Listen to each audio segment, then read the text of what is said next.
Magandang hapon mga ka-hobby farming. Update sa mga ducklings natin at saka sa mga chicks, Rhode Island chicks. Yan sila, bali 11 chicks, Rhode Island chicks, at saka 5 ducklings. Yan natin. Yan update sa kanila. Ito ay bali 1 weeks and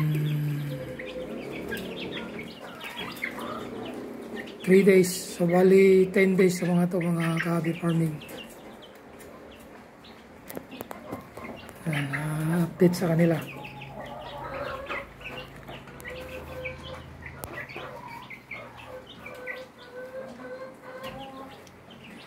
Ito yung mga na-hatch natin nung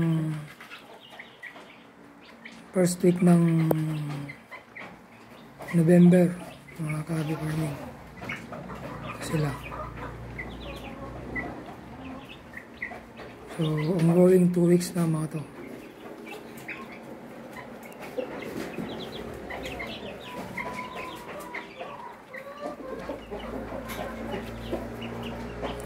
Tapos lang nilang kumain.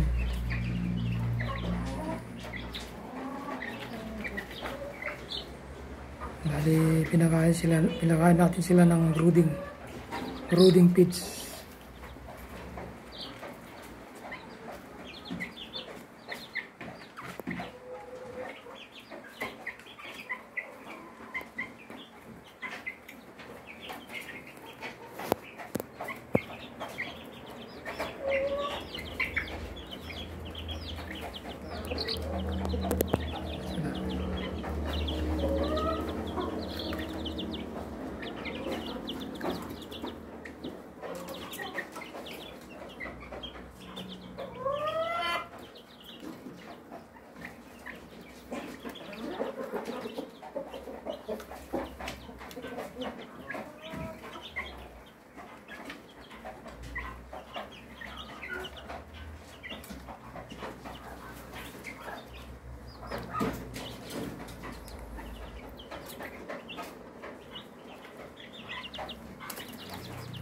So, busog sila mga ka-hobby farming.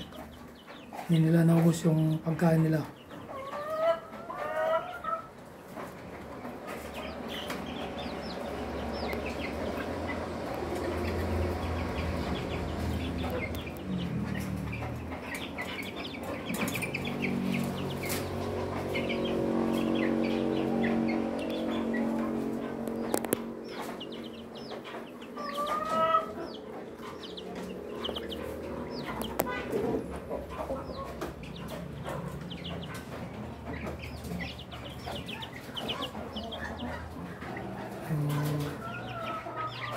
Dito lang muna ang may share ko update sa mga Rhode Island chicks natin, mga ka-hobby farming. So yan sila, bali 5 ducklings saka 11 chicks, Rhode Island chicks.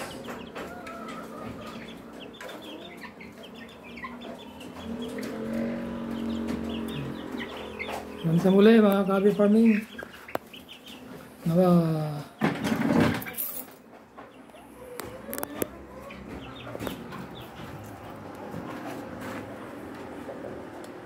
nasiyahan kayo sa video natin sa araw na ito. Update sa mga chicks natin, mga ducklings, mga ka-hobby farming. Nawa lagi yung tangkilikin ang aking mga video. I-update kayo sa mga progress natin weekly o daily kung meron tayong may upload na video mga ka-hobby farming. So hanggang sa huli, nawa lagi yung tangkilikin ng ating channel, Joker TV. At sa aking mga silent viewer, hope karoon kayo ng inspirasyon na maging dahilan na mag-subscribe kayo mga ka-Adi Farming. Sa ating mga subscribers, salamat po sa pagtangkilik nyo sa ating mga video, sa ating channel, sa panonood nyo, sa ating mga uploaded na video. Maraming salamat sa panonood nyo, and bye-bye, and God bless to all.